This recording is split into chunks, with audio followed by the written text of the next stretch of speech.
Assalamualaikum warahmatullahi wabarakatuh. Saudara-saudaraku sebangsa setanah air dimanapun jenengan berada,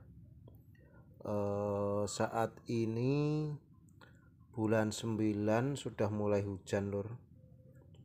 Sudah ada mulai turun hujan. Dan cuaca atau hawa atau suhu itu cenderung lembab. Jadi suhu lembab, cuaca lembab saat ini atau cenderung agak panas. Dan masa-masa seperti ini, terus di masa lembab seperti ini apa yang harus kita lakukan? Karena di tengah cuaca lembab seperti ini cenderung mendorong pertumbuhan tunas. Jadi baik itu calon bibit dari spora maupun calon bibit dari katak itu cenderung merangsang akan tumbuh tunas. Dan kemampuan seperti ini walaupun tanpa dikatrol dengan ZPT atau zat perangsang tumbuh, itu tetap kalau masa lembab seperti ini pasti akan tumbuh tunas. Jadi tumbuh tunas seperti ini tanpa di pengobatan pun dia akan cenderung tumbuh tunas. Jadi untuk dulur-dulur yang sekarang masih sudah menyimpan bibit, itu pertanyaannya hujan belum stabil, tetapi sudah mulai ada hujan atau tanah sudah cenderung lembab panas. Apakah sudah bisa untuk ditanam? Dulur-dulur, untuk saat ini bisa saja. Dan ini juga terjadi di umbi. Umbi sudah mulai bertunas.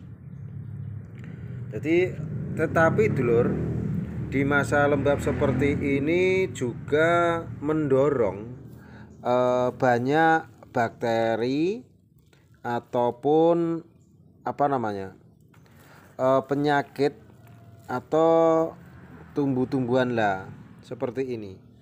Tapi dalam penyimpanan akan mendapatkan bibit ini tumbuh, tetapi cenderung ada ulatnya.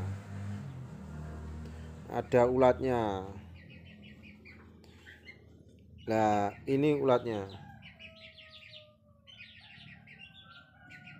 Nah, ini akan ada ulat. Jatuh neng dicilik. Akan muncul ulat juga di bibit. Jadi jatuh tadi. Kecil sekali, ukuran ulatnya kecil sekali. Jadi akan muncul ulat juga. Jadi masa lembab ini akan muncul ulat. Dan juga untuk bibit itu akan mulai tumbuh atau muncul cabuk putih. Ini kalau sudah seperti ini akan menyedot cairan yang ada di dalam, jadi ini hilang bobotnya dan cenderung akan kering. Dan juga banyak bibit yang sudah mulai kering seperti ini. Jadi saudara-saudaraku sebangsa setanah air, kontrol bibitmu, dan kalau beli bibit usahakan datang atau beli bibit di tempat-tempat yang memang jenengan percaya dengan kualitas bibitnya yang bagus. Jangan sampai mendapatkan calon bibit seperti ini. Ini cuma sortiran. Jadi bibit yang jelek kita sendirikan, karena kalau tidak kita sendirikan cenderung akan rusak semua dan ini akan menular.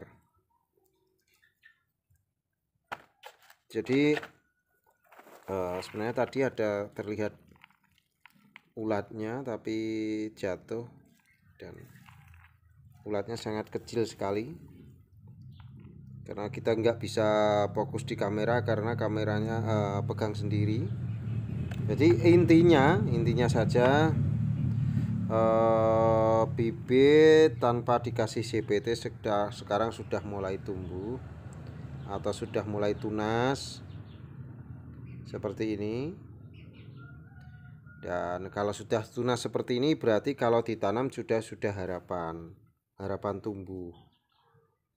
Jadi bibit bunga pun sudah mulai tunas. Dan kalau sudah mulai tunas berarti kalau disemai harapannya akan cepat tumbuh. Walaupun sedikit banyak, tetapi dalam bibit itu pasti ada human errornya sekitar mungkin ya 10% itu hal yang wajar di bibit apapun. Walaupun itu bibitnya punya brand, misalnya jagung yang ada brandnya terkenal, padi, dan juga bibit-bibit yang ada di toko pertanian itu, baik itu sayuran maupun apapun lah.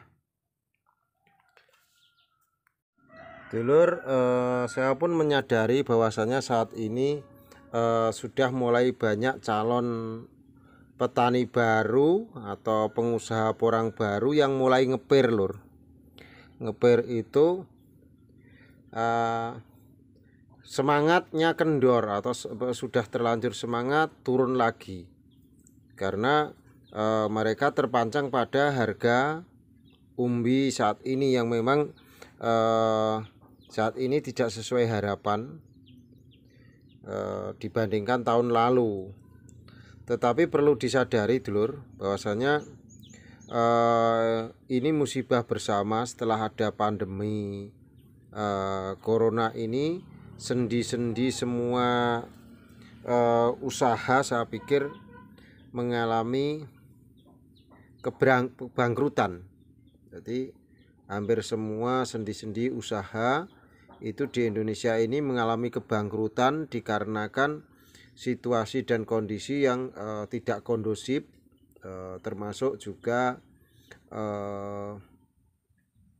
banyak hal lah, intinya seperti itu, baik itu keran ekspor yang kurang lancar maupun ekspedisi yang tidak lancar juga, dan juga banyak terpengaruhi. Ini terjadi di semua usaha, tidak hanya di porang.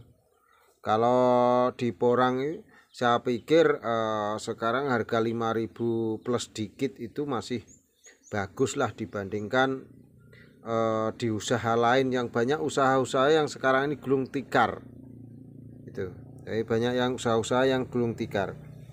Jadi saran kami sebagai aktivis petani porang dari BPCI, kalau jenengan ragu dan kurang yakin dengan usaha tanam porang atau budidaya porang, ya lebih baik balik kanan saja. Lebih baik nggak usah dilanjutin. Lebih baik nonton dulu 3-5 tahun yang akan datang. Dulur, nggak ada usaha itu yang tidak berisiko, lur. Pasti segala sesuatu usaha pasti ada resikonya.